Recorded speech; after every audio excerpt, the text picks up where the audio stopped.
Mr. Speaker, sir, each individual functions within a society, so there is a place for public debate about the laws and institutions which we would want to have in order to regulate life within that society.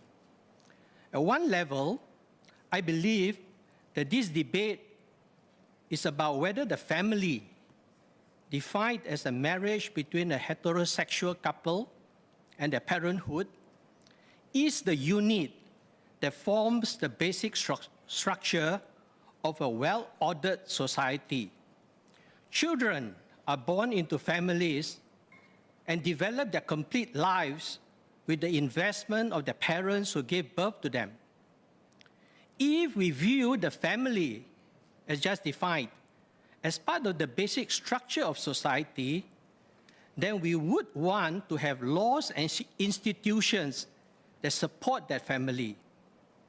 We would want to strengthen this social norm and support the public commitment made by a man and a woman to be married to each other and to raise their children within the safety of their wedding vow.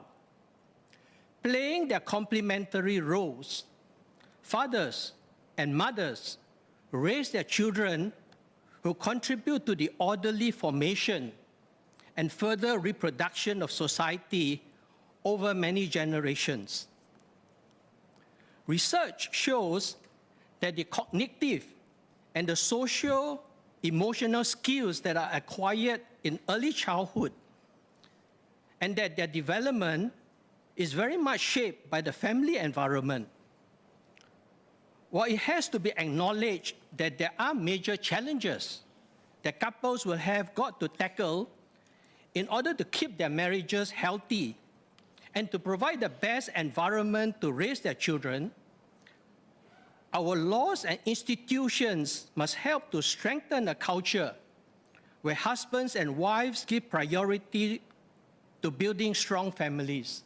Even when couples are economically disadvantaged, public policy through early interventions in their children's lives can help to improve social mobility. Society can then uplift the quality of life for future generations of citizens by supporting the husband and wife in their child-rearing activities.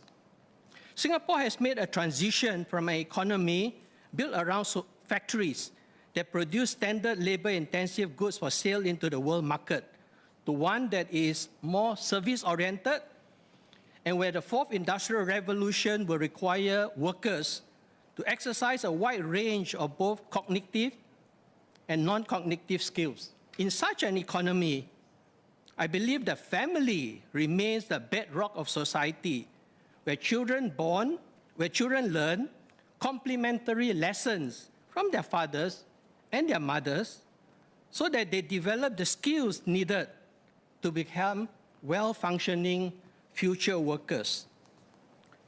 We take for granted that as our parents have invested in our lives, it is our responsibility to provide care for them when they become old. That responsibility is shared among siblings. Even when there are failures in particular cases, we hold as examples those who inspire us with their devotion to duty, to the care of the aging parents. While the government, through its public programs, provides assistance in various forms, much of the glue that holds a society together comes from the constituent members within the family.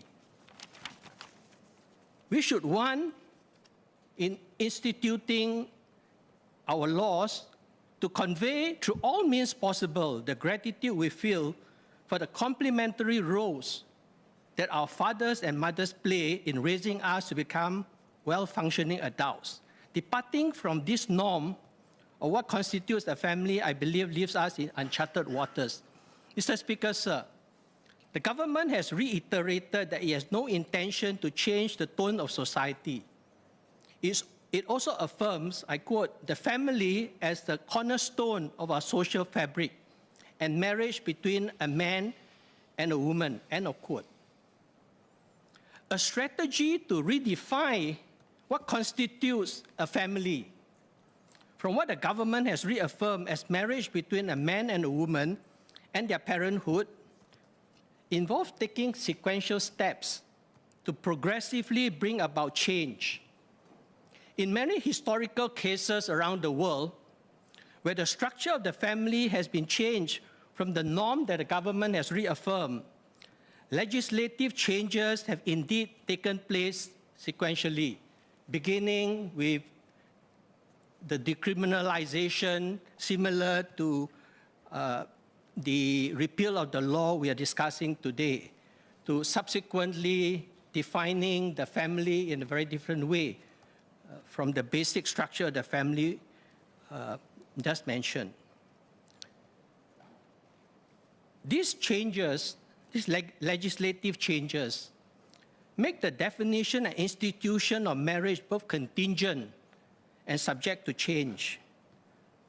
I believe that not repealing the law acts to bolster the achieving of the aims of the government to keep the family formed out of a marriage between a man and a woman as a cornerstone of a social fabric for as long as possible, in the face of the many challenges to such an understanding of the family as the unit that forms the basic structure of society.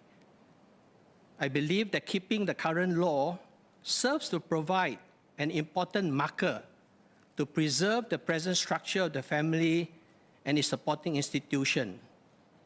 I believe that it is best not to repeal the law. Thank you.